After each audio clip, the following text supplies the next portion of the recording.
We begin on Inkwell Isle with Cuphead and his brother Mugman, who are two fun-loving cup children living under the watchful eye of the elder Kettle. Despite Kettle's warnings, the brothers wander off to the Devil's Casino and begin playing craps, a dice game. When they go on a winning streak, the devil appears and makes a deal, offering to give them all the money in the casino if they win the next roll, but threatening to take their souls if they lose.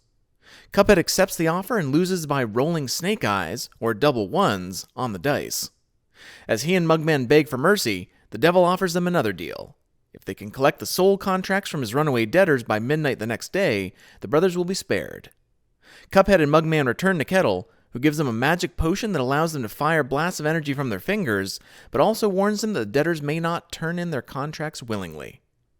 The brothers travel around the neighboring isles, fighting the debtors in order to obtain their contracts. As they enter the second isle, the Kettle notices that the duo are getting stronger from their battles and urges them to do the right thing when they meet the devil. The brothers soon collect all the contracts and return to the casino on the third isle. After defeating King Dice, the casino's manager, the brothers confront the devil himself.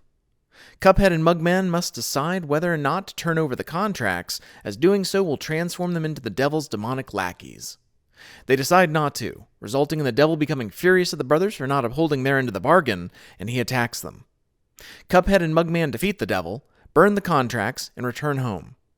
Learning that they have nothing to fear from the devil anymore, the former debtors honor the brothers for their heroic actions. After freeing a spirit known as the legendary Chalice from one of the Isle's mausoleums, Cuphead and Mugman receive a summons from her to visit a distant fourth isle. Once they arrive, Chalice demonstrates an astral cookie ability, which allows her to trade places with the brother who eats it, turning him into a ghost, and temporarily bringing her back to life as Miss Chalice. The cookie's inventor, Chef Saltbaker, unveils his recipe for a special dessert known as the Wonder Tart, which has the power to give Chalice her own permanent body. Saltbaker informs the trio that its required ingredients are held by several antagonistic inhabitants of the Isle, and the brothers set out to collect them with Chalice's help.